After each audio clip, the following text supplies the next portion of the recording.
সালুখে, কি বুঝতে পারলে? আরে সুযোগ কি করছো ভাই? আরে এটা কি হচ্ছে? দয়া, হ্যাঁ সোজা সোজা। আরে হ্যাঁ দয়া, এখানেও সেই কবিতা রয়েছে হামটি ডামটি। স্যার এই নার্সারি রাইমস এখানে কেন স্যার?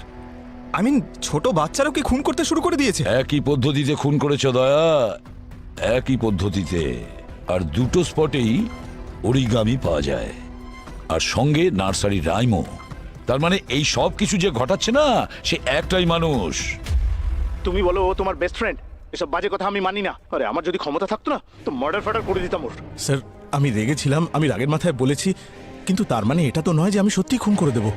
আর স্যার আপনারা কোথাও কিছু খুঁজে পেলেন সেটা সোজা আমার সাথে কানেক্ট কেন করবেন বলুন তো? দেখো, এটা তো শুধু কোইন্সিডেন্স হতে পারে না মিস্টার ময়ূর। পলক আর সাগর দুজনের সঙ্গে তোমার শত্রুতা ছিল, আর দুজনের ডেড বডির পাশেই ওই অরিগেমি, ওই পেপারসের মডেল পাওয়া গেছে, যা তোমার অফিসেও রয়েছে। কিন্তু স্যার আমি এত বোকাও তো নই যে আমি একটা মার্ডার প্ল্যান করবো আর সমস্ত প্রমাণ সেখানেই রেখে দেবো যাতে সোজা আমাকেই সন্দেহ করা হয়। আর স্যার যে পেপারগুলোর কথা আপনি বলছেন সেগুলো আমার দিদি তৈরি করে, কারণ ওগুলো বানানো ওর হবি। অ্যান্ড স্যার পলককে আমি ঘৃণা করতাম না, ওকে ভীষণ ভালোবাসি। কি যে বলবো ময়ূর, আসলে এরকম ভালোবাসার কেস অনেক দেখেছি আমরা। আপনি যে ভালোবাসার কথা বলছেন না, এই ভালোবাসায় অনেককে দিয়ে অনেক কিছু করানো যায়। অনেক হয়েছে আপনাদের। আমার ভাইকে বিরক্ত করার আর কোনো প্রয়োজন নেই। আপনাদের এভিডেন্স চাই না? দেখে নিন, আমার কাছে সাক্ষ্য আছে যে কোর্টে প্রুফ করে দেবে পলক আর সাগরের মৃত্যুর সময় ময়ূর ওখানে কোনোভাবেই উপস্থিত ছিল না। হ্যাঁ, তবে কেউ করিয়েছে না করেছে সেটা তো জানতেই পারবো। আপাতত আপনি ময়ূরকে নিয়ে যেতে পারেন।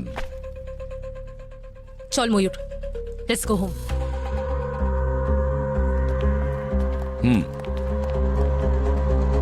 স্যার, এরকমটা নয় তো যে আমরা ভুল লোকের সঙ্গে কানেকশন করছি? ওই পেপারের মডেল যা ময়ূরের অফিসে ছিল, তার হবি তো ওর দিদি দীপারই রয়েছে। আর স্যার কি লাউড ছিলেন উনি। প্রায়শই অপরাধীরা নিজের দোষ ঢাকার জন্য নিজেদেরকে কনফিডেন্ট দেখানোর চেষ্টা করে। হ্যাঁ, যাতে কেউ ওদের সন্দেহ না করে। কিন্তু একটা কথা বলো অভিজিৎ, এই দীপা কেন কাউকে খুন করাবে? কেন? পঙ্কজ, একটা কাজ করো, ওদের লিস্ট তৈরি করো যারা দুটো খুনের সময় উপস্থিত ছিল, আর দেখো ওখানে এমন কোন কোন লোক আছে যারা দুটো খুনের সময় প্রেজেন্ট ছিল। স্যার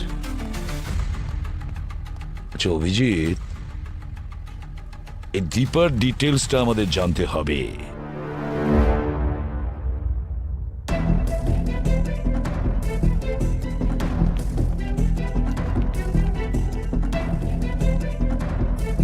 পেন দিয়ে তুমি কি করছো? বস, এই যে পেনটা দেখছো, এটা একদম সেই পেনটা যেটা আমরা ক্রাইম সিনে পেয়েছি। আর এর বৈশিষ্ট্য হলো এটা শুকিয়ে যাওয়ার পর খোলা চোখে দেখা যায় না। আর এই পেন্টের দ্বারা আমি জানতে চেষ্টা করছি আসলে ক্রাইম সিনে কি ঘটেছিল। আর এই পেন্ট এইভাবে রিয়াক্ট করে, দেখলে? এই পেন্ট দিয়ে সত্যি কারেন্ট পাস করে, যার দ্বারা যে কারোর মৃত্যু হতে পারে। তাহলে স্যার ইলেকট্রিক পেন্টের জন্য সাগর আর পলকের মৃত্যু হয়েছে? তুমি একদম ঠিক ভেবেছ অবনী। আর হ্যাঁ, এই পেনটা খুব সহজে যে কোনো দোকানে পাওয়া যাবে না। আমার মনে হচ্ছে বস, যে কেউ নিশ্চয়ই নিজের বাড়িতেই বানিয়েছে। বাড়িতে? হ্যাঁ, আর পেন্টে একটা বিশেষ ধরনের মেটাল ব্যবহার করা হয়, আর খুনি এর মধ্যে সিলভার মিশিয়েছে। আর এত বেশি মাত্রায় সিলভার মিশিয়েছে যে যাতে সে ইলেকট্রিসিটির ভোল্টেজও বাড়াতে পারে। আচ্ছা, এটা কোনো সাধারণ লোকের কাজ তো হতে পারে না। কোনো অভিজ্ঞ ইলেকট্রিশিয়ান বা ইঞ্জিনিয়ারই হবে স্যার।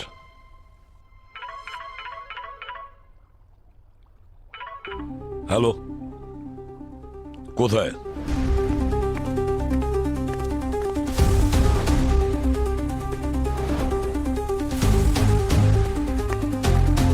ডক্টর সালুকে। স্যার দয়া, সেম কেস। এরও মৃত্যু ইলেকট্রিক শকের কারণেই হয়েছে। এই দেখো, এই ওর আঙুলটা পুড়ে গেছে। এ আঙুল দিয়ে এই সুইচটাকে পুশ করেছে আর ওর ইলেকট্রিক শক লেগেছে। আর হ্যাঁ, এই দেখো, এই জুতো, এর মধ্যেও মেটালের লাইনিং রয়েছে। ভেতরেও মেটালের লাইনিং আছে। এই মেটালের কারণে ইলেকট্রিক শক তাড়াতাড়ি এর শরীরে ঢুকেছে আর মৃত্যু হয়েছে। কিছু জানতে পেরেছো একে? হ্যাঁ স্যার, ওনার নাম আরিয়ান। উনি এনআরআই, ওনার পুরো ফ্যামিলি লন্ডনে থাকে, কিন্তু উনি 2 দিন আগে কোনো কাজের জন্য ইন্ডিয়া এসেছিলেন। আর উনি হচ্ছেন নকুল, আরিয়ানের বন্ধু। নকুল, এটা বলো তোমরা দুজনে এখানে কি করছিলে? স্যার, এখানে আরিয়ানের কিছু পৈতৃক জমি ছিল, আর এই জমিতেই আরিয়ানের আগে একটা পৈতৃক বাড়িও ছিল স্যার। সেই জায়গাতেই আরিয়ান একটা রিসর্ট বানাতে চেয়েছিল। তাহলে এই রিডেভেলপমেন্টের কন্ট্রাক্ট ওরা ময়ূর বিল্ডার্সকে দেয়নি তো? একদমই না স্যার, ময়ূর বিল্ডার্সকে নয়। আমাদের চেনা জানা একজন আর্কিটেক্ট আর বিল্ডার আছেন, তাঁকেই দেওয়া হয়েছে।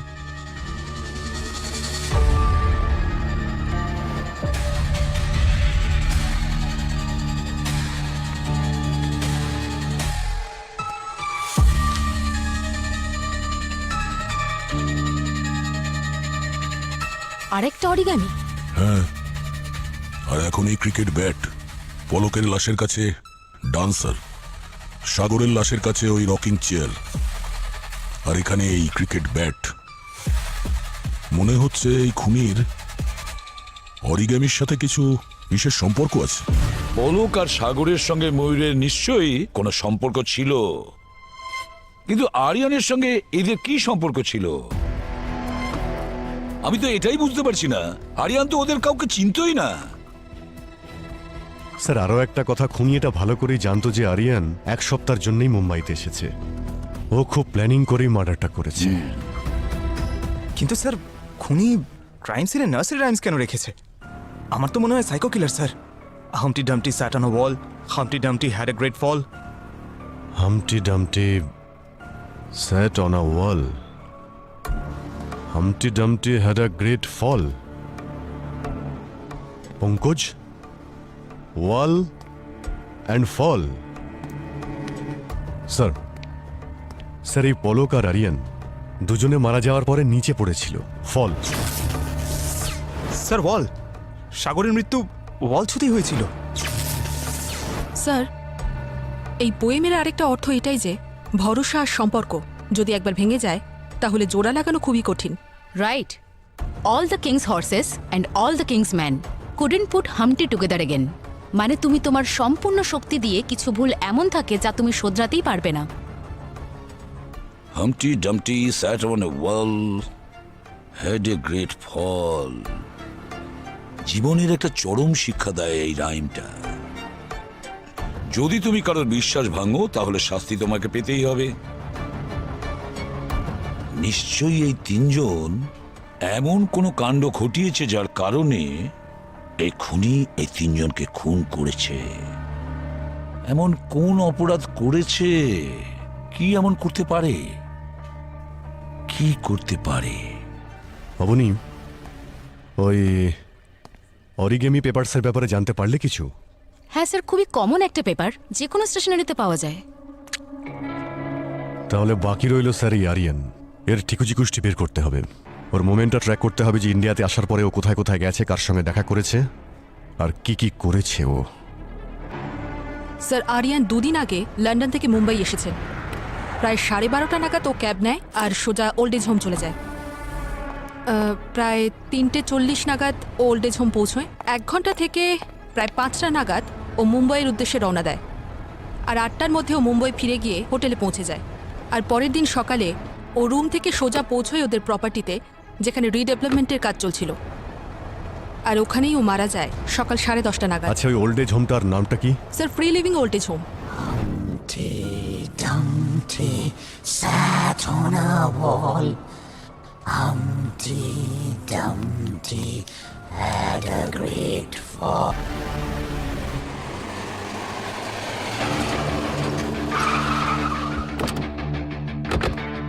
Free living old age home.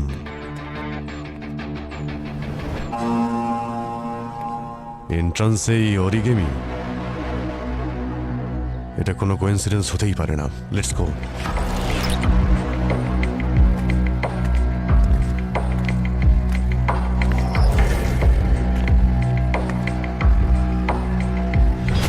এত বড় একটা বৃদ্ধাশ্রম, কাউকে তো দেখতেই পাচ্ছি না।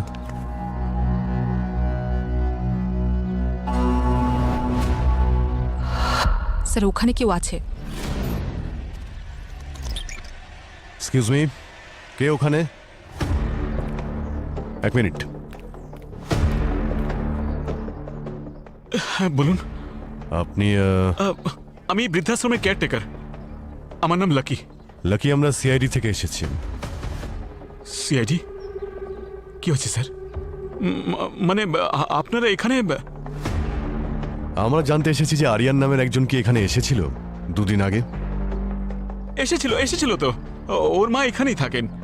অনেক বছর হয়ে গেল উনি কারোর সাথে কথা বলেন না। I see. আমরা ওনার সঙ্গে দেখা করতে চাই। এবার আপনারাই ভেবে নিন কি বা জিজ্ঞেস করবেন ওনাকে। উনি তো কথাই বলেন না কারোর সাথে। প্রবলেম আছে আপনার? না না স্যার, কোনো প্রবলেম নেই স্যার। আচ্ছা, আপনি এত টেনশন নিচ্ছেন কেন? টেনশন কোথায়? না না না। ওনার সঙ্গে দেখা করতে চাই আমরা। হ্যাঁ ঠিক আছে, আসুন আমার সাথে দেখা করাচ্ছি।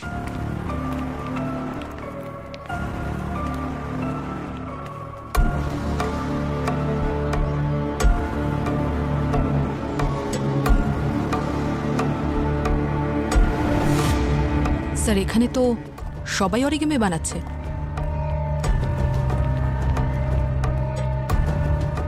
স্যার ইনি আরিয়ানের মা।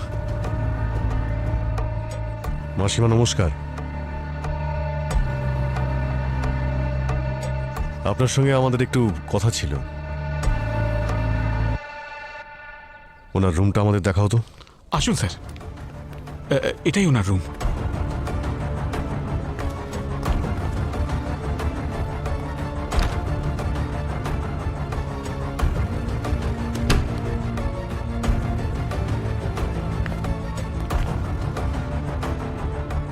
Cricket bat.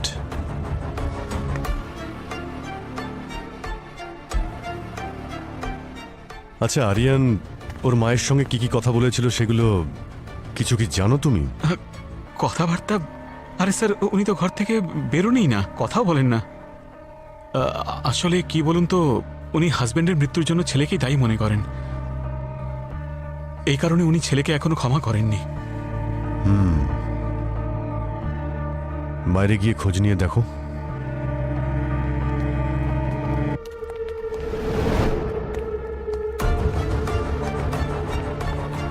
আপনারা এসব কি বানাচ্ছেন?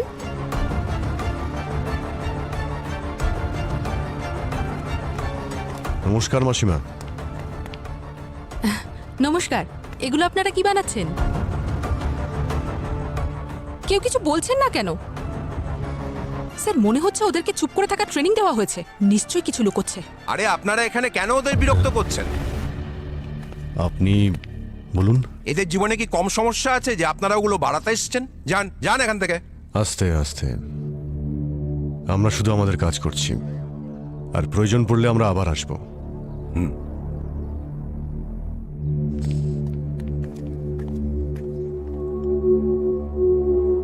স্যার এই খুনির ওল্ড এজ হোমের সাথে কোনো কানেকশন আছে? তা সে হয়তো আরিয়ানের মা হতে পারে বা অন্য কেউ। পূর্বে ওল্ড এজ হোমের থেকে অরিগামি বানানো, অরিগামি শেখা, সেটা এক রকমের ব্যাপার। কিন্তু ক্রাইম সিনে গিয়ে ইলেকট্রিসিটির সেট আপ করা আর তারপর কাউকে খুন করা, সেটা কিন্তু আলাদা ব্যাপার। ওল্ড এজ হোমে থাকা বয়স্ক লোকেরা এসব কিছুতেই করতে পারে না। এমন কোন লোক চতুর বুদ্ধি সম্পন্ন সেই একমাত্র করতে পারে। কিন্তু কে? স্যার, ওল্ড এজ হোমের যে কেয়ারটেকার আছে লাকি, ওকে দেখে আমার সন্দেহ হচ্ছে। ভালো করে প্রশ্নের উত্তরও দিতে পারছিল না, মনে হচ্ছে কিছু লুকোচ্ছিল। স্যার স্যার ওল্ড এজ হোমে থাকা নতুন বা পুরনো লোকেদের আর স্টাফেদের লিস্ট বানিয়ে নিয়েছি। স্যার এই দেখুন নাম আর নাম্বার।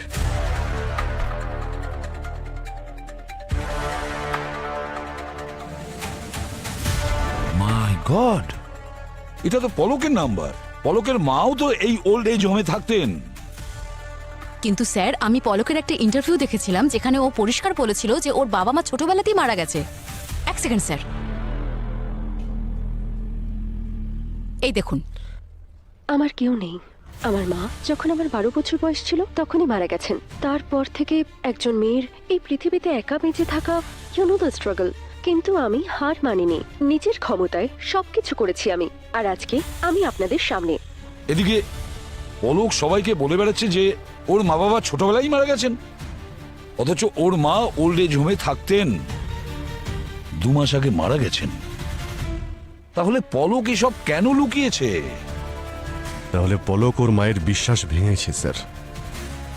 আর ওই বাচ্চাদের কবিতা হামটি ডামটি, ওখানে তো এটাই বলছে যে কখনো আমাদের কারো ভরসা বা বিশ্বাস ভাঙা উচিতই নয়। একবার যদি ভেঙে যায় তার কোনোদিনও জোড়া লাগে না। আর ওই আরিয়ান, ও তো ওর বাবা মায়ের সঙ্গে অন্যায় করেছিল। আর যদি পলক আর আরিয়ানের মৃত্যুর কারণ এটাই হয়ে থাকে, তাহলে আমাদের খোঁজ নিতে হবে যে সাগর ওর বাবা মায়ের সঙ্গে খারাপ ব্যবহার করেনি তো। স্যার সাগরের মা তো সাগরের পুরনো বাড়িতে আছে, কান্দিবালিতে। আমার ছেলে তো আমাকে অসহায় অবস্থায় রেখে এই পৃথিবী ছেড়ে চলে গেছে। না, আমি আপনাকে বিরক্ত করতে চাই না, কিন্তু কিছু প্রশ্ন আছে যা জানা খুবই প্রয়োজন, সেই জন্যে আপনার কাছে। আসলে আমরা এটা জানতে চাই যে আপনার ছেলে কি আপনাকে ওল্ড এজ হোমে রেখেছিল? হ্যাঁ, আমার নিজের ছেলে। যখন আমাকে আর কোনো প্রয়োজন ছিল না, তখন ও আমাকে উঠিয়ে এক কোণায় ফেলে রেখেছিল। আর তারপরে ওর স্ত্রী যখন প্রেগনেন্ট হলো, তখন ওদের একজন ফ্রি আয়ার প্রয়োজন ছিল। তখন আমাকে আবার ওরা এই বাড়িতে নিয়ে এলো। আমারই নিজের ছেলে আমাকে এমন দুঃখের দিন দেখাবে তা আমি স্বপ্নেও কল্পনা করতে পারিনি। আজকালকার ছেলে মেয়েরা এমনটাই হয়। দেখো, তোমার সুপুত্র যেন কুপুত্র না হয়। ওই চেয়ারটা নোটিস করেছিলে, যার ওপর সাগরের মা বসেছিল? হ্যাঁ, ওই রকিং চেয়ার, যার পেপার মডেলটা আমি সাগরের ডেড বডির কাছে পেয়েছিলাম। Sir rocking chair, cricket bat আর ডান্সার, এই তিনটে ক্রাইম সিনের একটা কমন কানেকশন তো আছে, ওই অরিগামি পেপার মডেলস। এই খুনি ওর টার্গেট এমনি এমনি চুজ করছে না বস। এই তিনজন ভিকটিম তাদের বাবা মায়ের সঙ্গে কখনো না কখনো খারাপ ব্যবহার করেছিল। তার মানে আমাদের সন্দেহটা ঠিক স্যার, এই তিনটে কেসের সাথেই ওল্ড এজ হোমের কোনো কানেকশন আছে।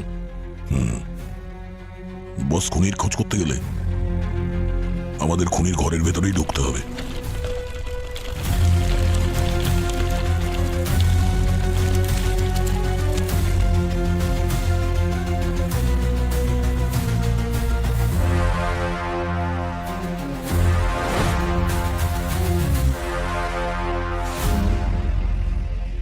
আমি ওনাকে এখানে অ্যাডমিট করাতে চাই।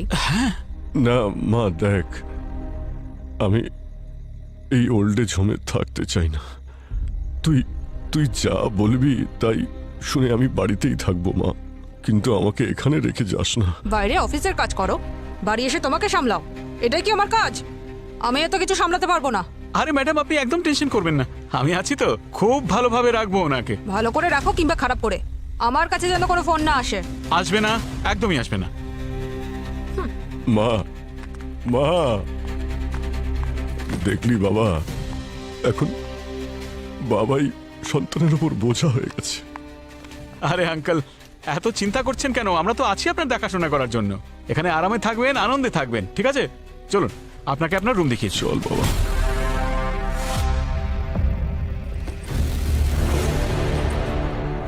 এখন আমি ইলেকট্রিকের তারগুলো কেটে দেখব এখানে ইলেকট্রিসিটির নলেজ কার আছে।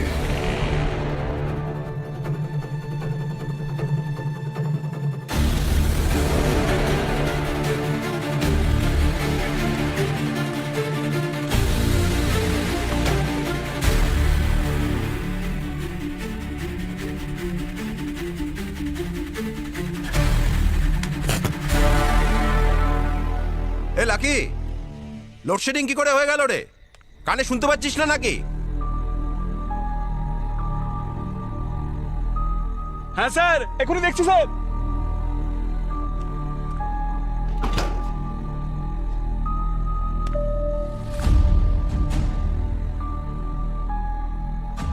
এই মেন ফেজের ওয়্যার কি করে কাটলো? কে করলো রে বাবা? ঠিক আছে, ঠিক করে দিচ্ছি।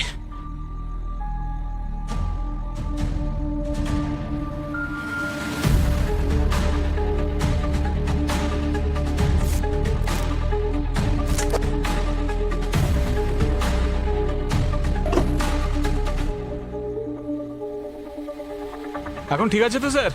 আপনারা কি শুয়ে পড়ুন, আমিও চললাম।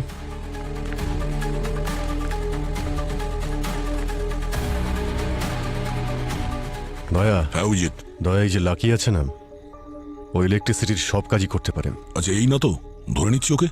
না, এখন একটু ওয়েট করো, আমি কিছু করছি। আমরা এখানেই আছি, কিছু হলে বলবে, ঠিক আছে?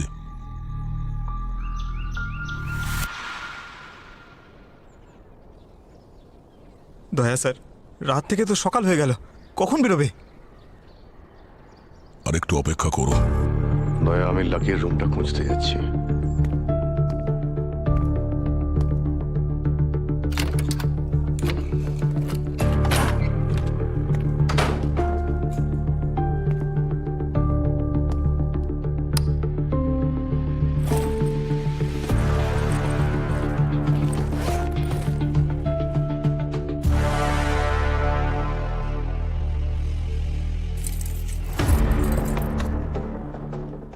না না না না না না, এই দরজাটা কি করলো? আপনি এখানে কি করছেন? আর আপনি তো হাঁটতেও পারছেন। হাঁটতেও পারি আর দৌড়ও করাতে পারি। মানে এগুলো কি? হ্যাঁ, তোমার কি মনে হয়েছিল তোমার এই চুরির কথা জানতে পারবো না? এসব কি চলছে কি এখানে? তুই কে রে? আমি কে?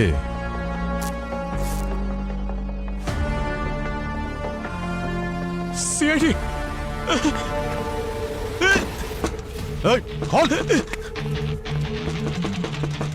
দয়া, এই লাকি তোমার দিকেই যাচ্ছে, আমাকে রুমের মধ্যে বন্ধ করে দিয়ে। চলো।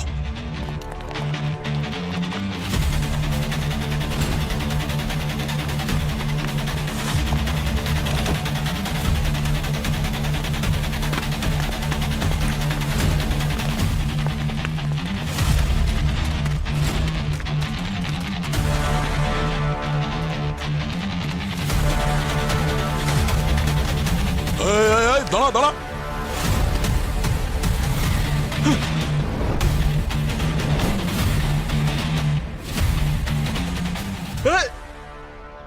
যদি গুলি চালাও তাহলে মাথা ফাটিয়ে দেবো। হ্যাঁ, মাথা ফাটাবি? হ্যাঁ, সিআইডির মাথা ফাটাবি তুই? না না না না না, না, না, স্যার, আমি তো মজা করছিলাম। আরে তুই তো খুব মজা করিস। হ্যাঁ,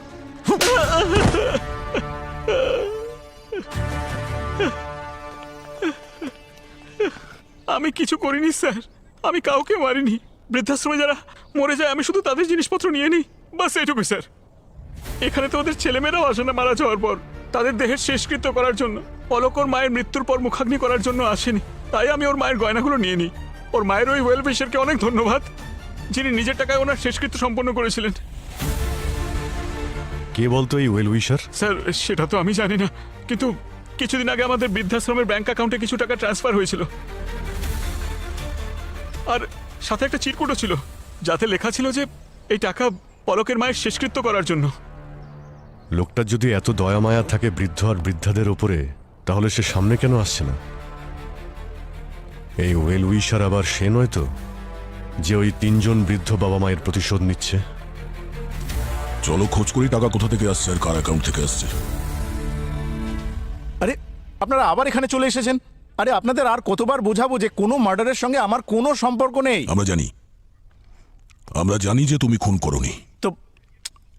তো এটা কি কোনো পাবলিক পার্ক নাকি যে আপনারা বারবার এখানে চলে আসেন? গলা নামিয়ে। আমি বলেছি যে আমরা জানি খুন তুমি করোনি, কিন্তু যে 3 জনের খুন হয়েছে তাতে এই অফিসেরই কেউ জড়িত আছে। হোয়াট? একদম ঠিক। যেটা বলছিলাম ময়ূর, পলকের মায়ের শেষকৃত্য সম্পন্ন করার খরচ আপনাদের অফিস থেকেই হয়েছে। এখন আমরা এটা জানার চেষ্টা করছি যে এমন কে আছে যে বয়স্ক মানুষদের কথা এতটা ভাবে। আমরা তো ভাবছিলাম সেই লোক আপনাদের অফিসেই নিশ্চয়ই চাকরি করে, তাই না? ডাকুন, আপনাদের অ্যাকাউন্টেন্টকে ডাকুন।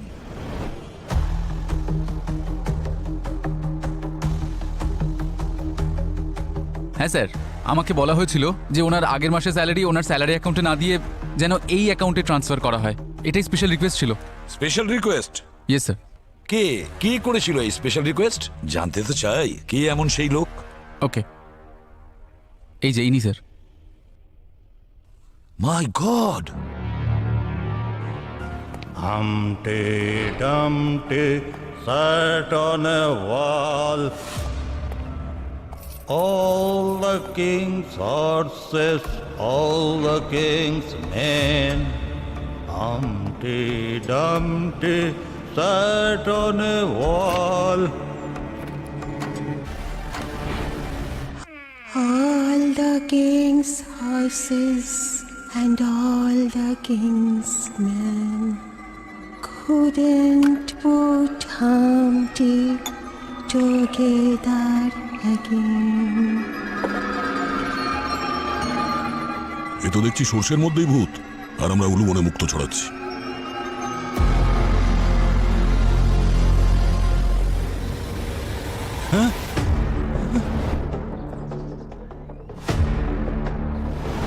ময়ূরের অফিস কোথায়?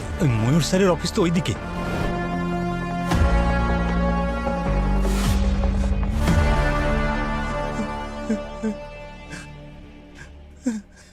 হ্যাঁ, আমি মেরেছি ওদের সবাইকে, সবাইকে। ওদের মতো মানুষদের মরে যাওয়াই উচিত, কারণ নিজের বাবা মাকেই তো ভালোবাসে না। আমি ছোটখাটো ইলেকট্রিশিয়ান ছিলাম স্যার, সারা জীবন পরিশ্রম করেছি শুধু নিজের ছেলেকে ভালো স্কুল ভালো কলেজে পড়াবো বলে, ওর প্রত্যেকটা স্বপ্ন যেন পূরণ করতে পারি, যা আমি নিজের জীবনে করতে পারিনি স্যার। আমি ভেবেছিলাম যে আমার ছেলে একদিন আমার জন্য গর্ববোধ করবে, আর এটা কি করলো? যেই ও পাইলট হয়ে গেল, ওর যেন দুটো পাকা গজিয়ে গেল, ওরটাই থাকলো শুধু, আর মা বাবা ওর কাছে শুধু বোঝা হয়ে গেল, বোঝা। আর একদিন আমাদের রেখে এলো বৃদ্ধাশ্রমে গিয়ে। বাবা, আমরা তোকে নিয়ে খুব খুশি, তুই আমাদের চিন্তা করিস না। হ্যাঁ, আমরা এখানে খুব ভালো থাকবো। তুই আমাদের সাথে মাঝে মাঝে দেখা করতে আসবি তো? হ্যাঁ, আমি চলে আসব। তোমরা তোমাদের খেয়াল রেখো, ঠিক আছে? আমি আসছি। আরব, তোর জন্য এত সহজ কাজ এটা? আমাদের দুজনকে তুই এইভাবে ফেলে যাচ্ছিস, আর আমরা তোর জন্য কি না।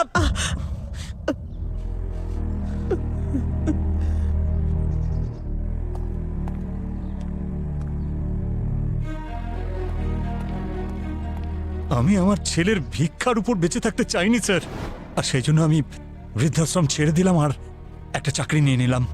কিন্তু যখনই আমি বৃদ্ধাশ্রম যেতাম, বৃদ্ধাশ্রমে গিয়ে আমার বন্ধুদের কাছে ওদের কথা শুনতাম, কিভাবে ওদের ছেলে আর মেয়েরা অসহায় অবস্থায় ওদের মৃত্যুর মুখে ফেলে আসতো। শুনে আমার রক্ত গরম হয়ে যেত। পলকের মাকেও আপনি ওখানেই দেখেছিলেন? হ্যাঁ, পলকের মাকেও আমি প্রথমবার ওর বাড়িতেই দেখেছিলাম, পলকের মায়ের রূপে। কিন্তু বৃদ্ধাশ্রমে যখন দেখলাম, যেন এক বোঝার রূপে। আর পলকের সেই অসহায় মা, তার কথা ভাবতে ভাবতে ভাবতে ভাবতে দুঃখে মরেই গেল শেষ পর্যন্ত। আমার কেউ নেই।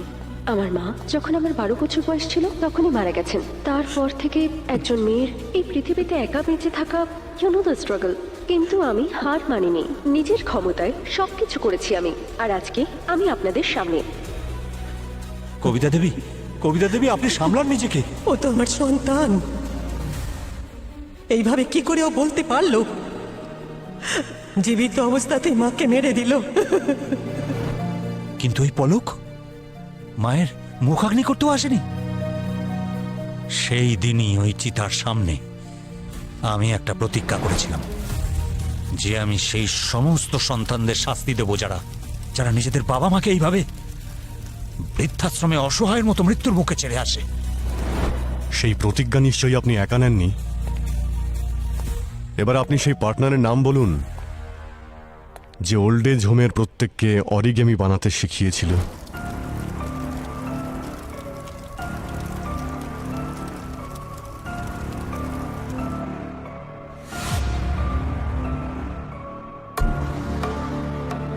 স্যার, শ্রীকান্ত আমার মতো বৃদ্ধ বাবা মার দুর্দশা সহ্য করতে পারেনি, তাই ও আমার এই পরিকল্পনায় সঙ্গ দিল। আরে আপনারা এখানে কেন ওদের বিরক্ত করছেন? এদের জীবনে কি কম সমস্যা আছে যে আপনারা এগুলো বাড়াতে এসছেন? যান যান এখান থেকে। আমি আপনাদের দুঃখ বুঝতে পারছি। দুঃখের বিষয় এটাই যে সমাজে এখনো এই ধরনের লোক অনেক রয়েছে যারা নিজের পায়ে দাঁড়ানোর পরে এটা ভুলে যায় যে তাদের নিজের পায়ে দাঁড়াতে কারা শিখিয়েছিল, তাদের বাবা মায়েরা।